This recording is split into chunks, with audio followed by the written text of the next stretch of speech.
Thank you so much. बहुत beautiful song है, बहुत ब्यूटीफुल मैसेज है एंड बहुत ही ब्यूटीफुल कास्ट है। Thank you, you thank you. And Divya ji, Gautam Gulati. तो सबसे पहले तो जानना चाहेंगे कि कैसा रहा एक्सपीरियंस बेशरम बेवफा के लिए। शूटिंग एक्सपीरियंस या पूरा एक्सपीरियंस आप पूछ रहे हैं? आप जो भी आप बता सके। देखिए, मेरे हिसाब से तो लॉकडाउन के बाद हम्म, लॉन्गिंग एक थी कि काम करना है, इतना अच्छा काम इतना जल्दी मिल जाएगा। मैंने ये एक्सपेक्ट नहीं किया था, बिकॉज लॉकडाउन के बाद, दो इनफैक्ट लॉकडाउन के बाद काम ज़्यादा जल्दी पिकअप करा है। Hmm, I was very lucky to get this, to be very honest. वास्ते मेरा गया 1 बिलियन। वन और आप बिलियन बिलीव नहीं करोगे, जिस दिन मैं ये गाना शूट कर रहा था उसी दिन 1 बिलियन हुआ है वास्ते। सो ऑन सेट हमने बहुत अच्छी खासी पार्टी भी करी। एक्सपीरियंस बहुत अच्छा रहा। हमेशा राधिका राव और विनय सप्रू जो हमारे डायरेक्टर हैं उनके साथ काम करके बहुत मज़ा आता है। और भूषण सर और दिव्या मैम का कॉन्फिडेंस है मुझ पे, ये चीज़ मुझे बहुत एक्साइट करता है, you know what I mean. तो बहुत बहुत मज़ा आया। और अभी इनफैक्ट ऑब्वियसली एक एनर्जी होती है, एक नर्वस एनर्जी थी, एक एक्साइटमेंट था कि क्या होगा, क्योंकि वास्ते शोले बन चुकी है। बिल्कुल। You know 1 billion one cross billion करना, और वो भी एक ऐसा गाना जिसमें अब ध्वनि बड़ी हो गई है, मैं भी रिलेटिवली थोड़ा नोन हो गया हूँ। उस टाइम पे तो हम नए नए नहीं। एकदम बच्चे थे। और उस टाइम पे इतना बड़ा ब्लास्ट होना, और इतना चलना गाना, तो इस वजह से थोड़ा सा एक बार सेट ऊपर हो जाता है। But the fact that this is also trending on number 1 since last 3 days on YouTube, I mean overwhelming है, नींद ढंग से नहीं आ रही है, बहुत एक्साइटमेंट है। जी। नाउ हमने देखा वास्ते 1 बिलियन एंड अब बेशरम जो है बेशरम बेवफा 36 million thirty cross six million कर क्रॉस चुका कर है गया है, in one just point two 3 days। Million in imagine. So आप अब ये भी चाहते हैं कि ये भी 1 बिलियन जाए। मैं तो चाहता हूँ ये 1 बिलियन जाए, और मैं बोलूँ फिर टी सीरीज को, देखो मैं तो आपका लकी बॉय हूँ। बिल्कुल हाँ, बिल्कुल। आप मुझे हर चीज़ में लो फिर, और क्या। बिल्कुल मैं चाहूँगा। और देखिए, मैं ये मानता हूँ इस इंडस्ट्री में लक बहुत काम करता है। बिल्कुल आप बहुत हार्ड वर्क कर सकते हैं, बहुत टैलेंटेड हो सकते हैं, बट लक सबसे ज़्यादा इंपॉर्टेंट है। काम करने मिलने के बाद भी वो चले ना चले, वो सब एक आपकी किस्मत पर है। तो मैं किस्मत पे छोड़ देता हूँ। मैं वर्क हॉर्स कर्म योगी हैं। बिल्कुल। काम करा और फिर अभी किस्मत में छोड़ दिया। बट हाँ, अगर कुछ चलता है तो पूरे खुले हाथों से लेना मेरे को पसंद है उसे, और अगर नहीं चलता तो छोड़ देना पसंद है। बिल्कुल बिल्कुल। हम्म। सो डायरेक्ट इस गाने के लिए बेशरम बेवफा के लिए डायरेक्टली आपको टी सीरीज का कॉल आया था कि ये करना है, दिव्या जी का कॉल आया था, भूषण जी का कॉल आया था, या डायरेक्टर जी का? मुझे आप बताइए। मुझे एक्चुअली आया था डायरेक्टर्स का कॉल। और Vinay and Vinay Radhika. Vinay Sapru and Radhika Rao ma'am और सर का कॉल आया था। उनके साथ मैं वास्ते कर चुका था। एक गाना हम बीच में भी करने वाले थे, वो किसी रीज़न की वजह से हो नहीं पाया। वो लोग मुझे बहुत ज़्यादा प्यार देते हैं, और मैं जेन्युइनली बता रहा हूँ, ये सक्सेस में मेरा कोई हाथ नहीं है। एक तो ये एक म्यूज़िक वीडियो के चलने में बहुत बड़ा हाथ होता है गाने का। गाने। जिन्होंने गाना गाया है, जिन्होंने कंपोज किया है, जिन जो लिरिसिस्ट हैं। तो मैं लकी रहा हूँ कि बहुत अच्छे गाने मुझे मिले हैं अभी तक। और म्यूज़िक वीडियो के चलने में सबसे बड़ा हाथ होता है एक डायरेक्टर का। क्योंकि देखिए, आप और भी काम करते हैं, बट आप इसी में कैसे छा रहे हैं, वो आपको डायरेक्टर कैसे दिखाता है, और डायरेक्टर कैसे डायरेक्ट करता है। तो मैं अपनी सक्सेस का, या गाने की सक्सेस का, या म्यूज़िक वीडियो की सक्सेस का श्रेय पूरी तरीके से राधिका राव और विनय सप्रू को देना चाहूँगा। और मेजरली बहुत बड़ा थैंक्स कहना चाहूँगा भूषण सर को और देवा मैम को भी, कि दे बिलीव्ड इन मी। इनका कॉल आया था एक्चुअली मेरे को, विनय सर और राधिका मैम का, कि आप आइए। और इस वाले गाने के लिए भी मैंने ऑडिशन करा इनफैक्ट, क्योंकि वो टेस्ट लुक टेस्ट जो होता है कि, बिकॉज मैं दिव्या मैम के ऑपोजिट आ रहा हूँ, कैसा लगूंगा कैसा नहीं, वो देखना चाहते थे। बट मैं इसलिए लकी था क्योंकि अगर आप उनके वीडियोस देखोगे, राधिका राव और विनय सप्रू के, सर और मैम के, वो एक्टर्स रिपीट नहीं करते। बिल्कुल मैं अकेला एक्टर हूँ जिनको उन्होंने एज अ लीड रिपीट करा है, और इतने बड़े गाने में। तो मतलब मुझे बहुत अच्छा लगता है कि उनका इतना कॉन्फिडेंस है मेरे पे। और ये मुझे भी कॉन्फिडेंस देता है कि मैं जिस राह पे जा रहा हूँ वो बहुत अच्छी राह है, और यहाँ पे कॉन्फिडेंटली चलते जाना है। जी। हाँ जी। गाने की अगर मैं बात करूं, हाँ जी। बहुत ब्यूटीफुल मैसेज है। हाँ जी। हाँ जी। हाँ एंड जी। जी। जो हमारे इंडियन कल्चर में वो एक कहावत है कि डूबते को तिनके का सहारा। क्या बात एंड करी है। लास्ट में आपने जिस तरह से दिव्या जी जब हाँ जी। अपने आप को सुसाइड करने आती हैं, आपके हाँ पास जी। हाँ कोई जी। ऑप्शन नहीं है देन आप, सो कुछ बताना चाहेंगे आप जी कि बिल्कुल बिल्कुल, मैं मैसेज पे बात करना चाहूँगा। एक्चुअली काफ़ी लोग गलत भी ले रहे हैं मैसेज की। बट अगर आप गाना पूरा देखेंगे, तो एक तो बहुत लॉजिकल है, और दूसरी बात है कि इसका मेन मैसेज ही ये है कि ऐसा होता है। क्योंकि एक तो ये एंटरटेनमेंट मीडियम है, तो आप एक्सट्रीम तो दिखाएंगे। ऐसे तो आप बोलोगे फिल्में मत बनाओ जहाँ पे कोई जहर पी रहा है या कोई पॉइजन, तो ये चीज़ें तो होती ही हैं, थोड़ा एक्सट्रीम दिखाया जाता है जिससे कि आपको ये मैसेज और क्लियरली पहुंच पाए। ये क्या है, वो एंड में बोलती है ना कि मुझे बस कोई रोकने वाला चाहिए था, थैंक यू माई एंजल।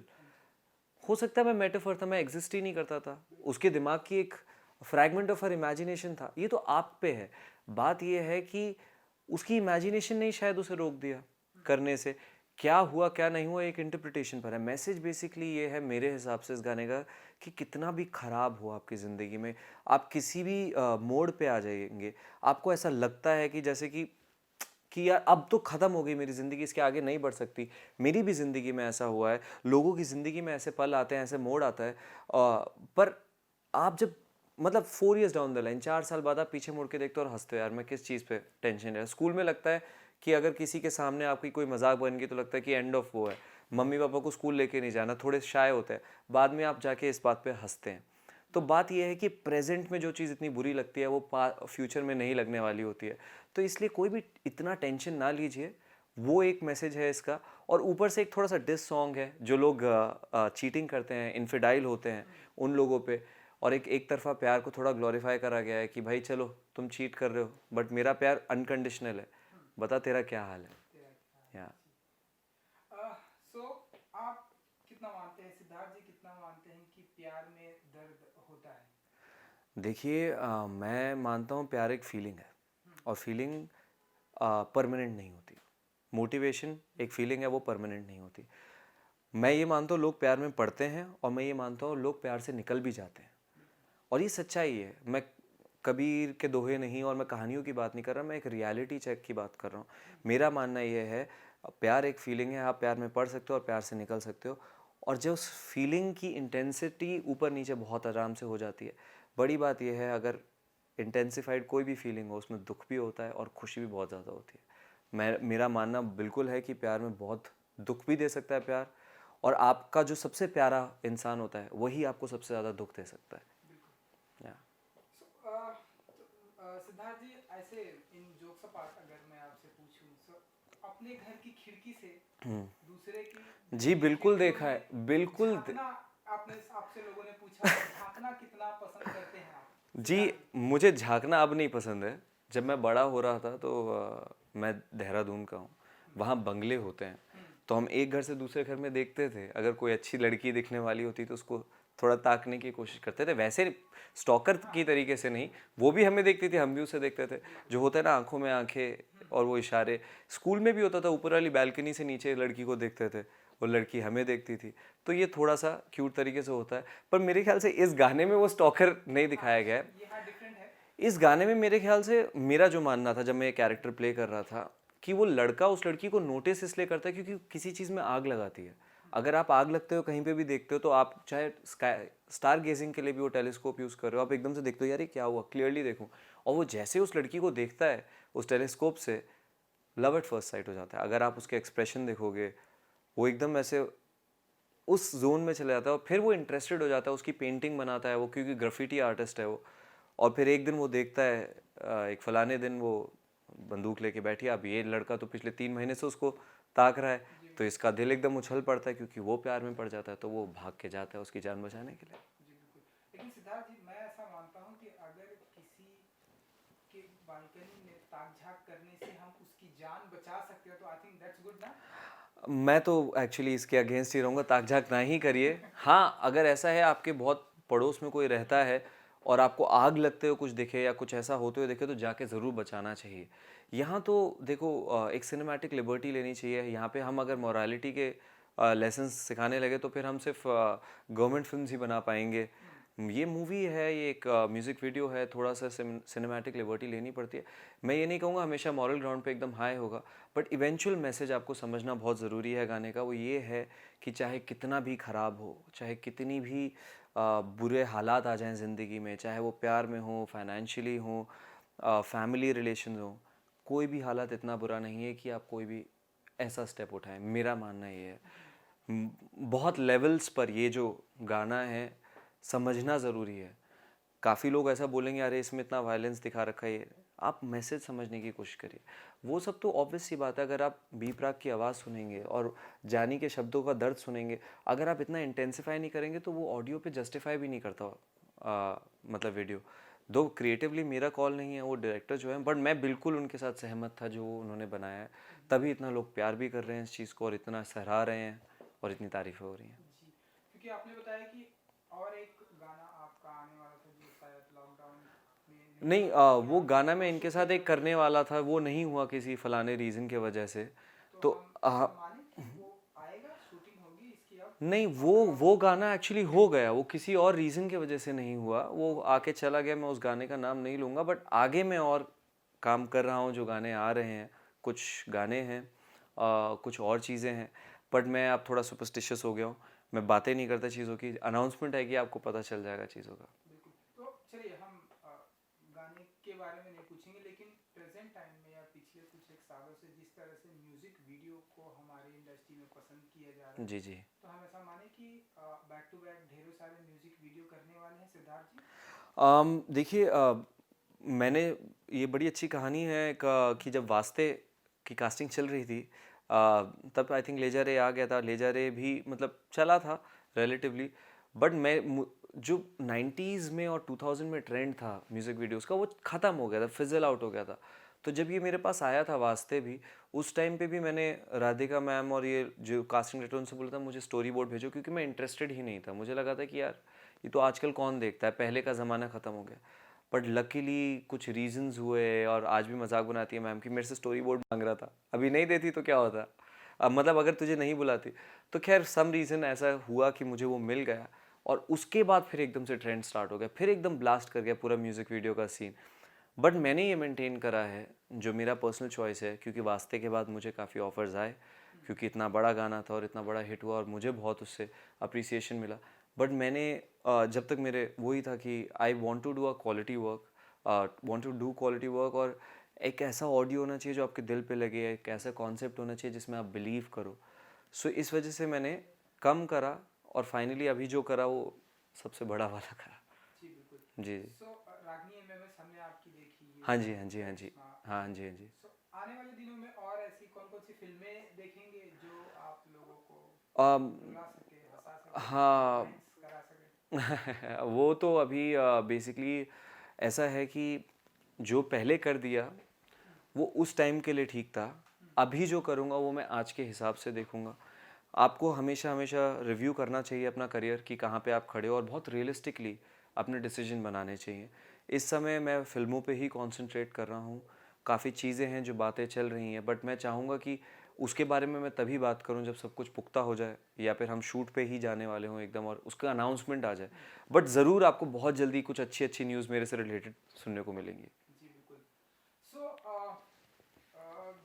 क्योंकि कुछ लोगों जो जिनसे आप बहुत ही इंस्पायर्ड होते हैं, हम्म, लाइक जिनकी आप बहुत ज़्यादा फिल्में देखते हैं, हम्म। ऐसे लोगों के साथ में काम करने का ऐसा कोई ड्रीम होता है सिद्धार्थ जी का? एंड वो ऐसे कौन कौन से एक्टर हैं सिद्धार्थ जी जिनसे आप बहुत इंस्पायर्ड हैं, जिनकी आप फिल्में बहुत देखते हैं, जिनके साथ में आप उनके साथ में आप काम करना चाहते हैं? जी, मैं तो बहुत सारे एक्टर्स से इंस्पायर्ड हूँ, टू बी वेरी ऑनेस्ट। मैं बहुत बड़ा सिनेफाइल हूँ, मतलब मुझे फ़िल्में देखना बहुत पसंद है। मैं काफ़ियों को जानता भी हूँ पर्सनल लेवल पे अच्छे से। मैं डायरेक्टर्स के साथ ज़रूर काम करना चाहता हूँ, बहुत अच्छे अच्छे जिनकी फ़िल्में पसंद करता हूँ। एक्टर्स के साथ काम करूँगा तो मतलब मैं सेकंड लीड होऊंगा क्या? ज हाँ। यू विश हाँ, नहीं मतलब सी मेरा वो भी रिस्पेक्टिव है। ऑब्वियसली मैं लीड करना चाहता हूँ, बट अगर बहुत बड़ी फ़िल्म है तो क्यों नहीं सेकंड लीड भी। बिल्कुल। सिद्धांत चतुर्वेदी ने कितना अच्छा काम किया और कितने आगे निकल गए एक फ़िल्म से। पर मेरा कुछ चॉइस ऑफ डायरेक्टर्स है जो मुझे बहुत पसंद है। वो उनके साथ मैं ज़रूर काम करना चाहूँगा। कुछ नाम लेना चाहेंगे जो आपके बहुत फेवरेट हैं? बहुत फेवरेट हैं तो टॉप ऑफ द हेड में मेरे आते हैं ज़ोया अख्तर, और संजय लीला भंसाली, करण जौहर बहुत पसंद है मुझे। करण जौहर बहुत अंडररेटेड लगता है director, but as a director वो बहुत अच्छे से फीलिंग पकड़ते हैं, ये मेरा बहुत पहले से मानना है। और वैसी फीलिंग जगाना बहुत ही कम होता है जहाँ पे लोग आपके साथ जिएं। आदित्य चोपड़ा जी हैं, और बहुत सारे अच्छे अच्छे डायरेक्टर हैं। इम्तियाज़ अली मुझे बहुत ज़्यादा पसंद है। बट डेफिनेटली अभी टॉप पे जो मेरी फेवरेट डायरेक्टर हैं वो है जोया अख्तर। जी जी। म्यूजिक वीडियो में हमने आपको हल्की सी बियर्ड में देखा था, हाँ जी, हाँ जी। यहाँ पर आपको क्लीन शेव देख रहे हैं, नहीं सो नहीं, ये एक्चुअली उतनी ही है। म्यूजिक वीडियो में आई थिंक थोड़ा सा और ज़्यादा। थोड़ा ज़्यादा था, हाँ, 2-3 दिन आगे का था, हाँ। जी, तो रियल लाइफ में किस तरह रहना पसंद करते हैं आप? मैं actually see as an actor आप बहुत ही वेरीड रखते हो लोग। तो मेरा तो स्पेशली लोगों ने बहुत बोला है कि जब से मैंने स्टार्ट किया है मेरा लुक इतना बदल गया है कि लोग बोलते हैं कभी आप कैसे दिखते हो, कभी आप कैसे दिखते हो। मेरे हिसाब से I want be like a chameleon, जैसे एक्टर्स को होना चाहिए। मुझे बाल बढ़ाने थे, इसके लिए जो मुझे ऑर्डर मिला था वो मैंने बढ़ाए एकदम बाल, और वो आर्टिस्टिक बाल रखे मैंने। मुझे एंड में स्टबल बढ़ाने को बोला, मैंने स्टबल बढ़ाई। अगर वो कटाने को बोलेंगे मैं कटा दूंगा, स्टबल कटाने को बोलेंगे मैं कटा दूंगा, बॉडी बढ़ाने को बोलेंगे बॉडी बढ़ा दूंगा। इस एक्चुअली म्यूज़िक वीडियो के लिए मैंने बहुत मेहनत करी है वेट कट करने में, इनफैक्ट बहुत ज़्यादा। स्पेशली मुझे ज़्यादा मेहनत इसलिए लगी क्योंकि जिम्स ओपन नहीं थे, तो लॉकडाउन में आपको ही करना पड़ता था। तो आई यूज़ टू रन, मतलब 20 फ्लोर्स ऊपर नीचे मैं सुबह सुबह कार्डियो करता था, 2 टाइम वर्कआउट कर रहा था। क्योंकि नेचुरल हूँ मैं, नेचुरल बॉडी बिल्डिंग करता हूँ, तो इसलिए एक्स्ट्रा आपको हार्ड वर्क करना पड़ता है। क्योंकि कैरेक्टर बहुत स्पेसिफिकली था कि बहुत लीन है लड़का, क्योंकि स्टड नहीं दिखाना था ज़्यादा, मतलब होना चाहिए मस्कुलर होना चाहिए, थोड़ी एब्स देखें, बट ऐसा नहीं लगना चाहिए कि बहुत ट्राई कर रहा है हार्ड। एक आर्टिस्टिक बंदे का कैरेक्टर होगा अगर आपने देखा है तो बहुत एफर्टलेसली गुड लुकिंग लगना चाहिए और क्रीपी नहीं लगना चाहिए। तो बहुत मिस्टीरियस सा कैरेक्टर था, तो उस पर काम करने के लिए बहुत मेहनत करनी ही पड़ी मुझे। चलिए सिद्धार्थ जी, एक आखिरी सवाल मेरी जी तरफ जी जी। से, आई थिंक लास्ट 2 क्वेश्चन कर लेते हैं। चलिए। पहला, ये जो ये है सुशांत सिंह राजपूत, हाँ जी। एक ये सवाल ये है कि आप उनको बहुत करीब से जानते हैं, आप उनके दोस्त भी हैं। हम्म। अब हमारे बीच में वो नहीं है, रीज़न की बात नहीं करेंगे। सो कुछ कहना चाहेंगे आप उनके लिए, जिस तरह से उन्होंने फिल्में की, जिस तरह से उन्होंने टीवी में नाम कमाया, जिस तरह से उन्होंने MS धोनी की, कुछ कहना चाहेंगे आप उनके लिए? जी मैं ज़रूर कहना चाहता, बट अभी मैं ज़रूर नहीं कहना चाहूँगा, मैं कोई भी कमेंट नहीं देना चाहूँगा, बिकॉज़ ये नहीं चाहता कि लोगों को लगे कि मैं उनके बारे में बात कर रहा हूँ जब मेरा गाना रिलीज़ हुआ है। क्योंकि लोग चीज़ें लेते हैं उसको डिस्टॉर्ट करके अलग तरीके से दिखाते हैं। मे बी 4 महीने डाउन द लाइन या कुछ टाइम जब थोड़ा इरिस्पेक्टिव रहेगा, मैं ज़रूर आपको आपके साथ बात करना चाहूँगा, उनके बारे में अच्छी बातें बताना चाहूँगा। अभी थोड़ा मैं रिफ्रेन कर रहा हूँ, इस चीज़ के लिए माफ़ी चाहूँगा। जी बिल्कुल। चलिए, और एक एक आखिरी सवाल ये कि हम देखते हैं कि प्रेजेंट टाइम में जो हम्म। एक्टर होता है हाँ।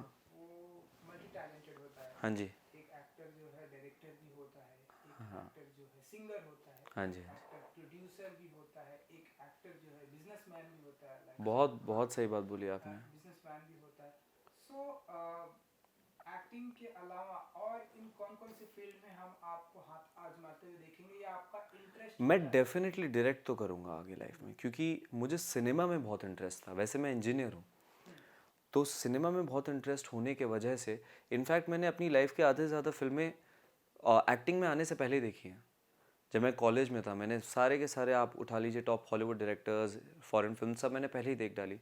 बल्कि मैं इंजीनियरिंग कॉलेज में था और मेरा कोई प्लान नहीं था एक्टिंग में आने का। तो डेफिनेटली डायरेक्शन इवेंचुअली मैं करना चाहूँगा। बाकी सिंगर तो मैं नहीं हूँ ना, मैं कोशिश करूँगा। ये आपको अपनी लिमिटेशन पता होनी ज़रूरी है। उसके अलावा शायद प्रोडक्शन अगर अच्छे से समझ गए वो गेम की क्या है, क्या प्रॉफिटेबल है कि नहीं, एफिशिएंट है, ऑप्टिमाइज़ कर सकता हूँ कि नहीं, उस पर डिपेंड करेगा। स्पोर्ट्स मुझे बहुत पसंद है, but I don't think professionally मैं किसी स्पोर्ट्स में जा सकता हूँ इस समय, अभी it's to late.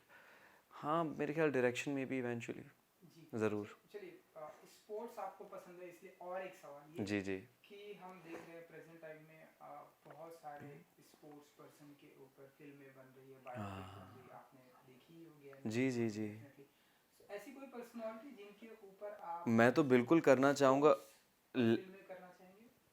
Land pace, ओह। उन पे मैं फ़िल्म करना चाहूँगा बिल्कुल। अगर कभी मुझे बायोपिक्स करने का बहुत मन है, किसी के स्किन ऑफ द कैरेक्टर में जाने का। एक इंसान जो रह चुका है या जो है उसके उसको जस्टिफाई करने का, क्योंकि वो ज़िंदगी जीने का। कुछ एक्टर्स ऐसे आके चले गए जिनके बारे में उनकी करने का, जिनके बारे में आपने कहीं पढ़ा या जानते थे या जो भी। तो मैं बिल्कुल बायोपिक्स में तो मैं बहुत ज़्यादा इंटरेस्टेड हूँ। स्पोर्ट्स के हिसाब से अगर मैं बोलूँ, लैंडर पेस की एक है जो अभी तक नहीं बनी है, बाकी तो आप दिखने भी ज़रूरी हो किसी की तरह। हाँ, आप कितना भी कर लोगे, आप अपना नैन नक्श तो बदलोगे नहीं, और अगर विश्वास नहीं होगा आप पे एज अ वो पर्सन, तो फिर वो फ़ायदा करने का है नहीं। जहाँ मैं फिट हो पाऊँ और जहाँ थोड़ा इंटरेस्टिंग लग पाए, मैं ज़रूर करना चाहूँगा। मोस्ट ऑफ द स्पोर्ट्स मैं खेलता हूँ, टेनिस, क्रिकेट, फुटबॉल, एवरीथिंग। जी, चलिए, थैंक यू सो मच हमसे बात थैंक करने के यू, लिए and good luck. Thank you so much.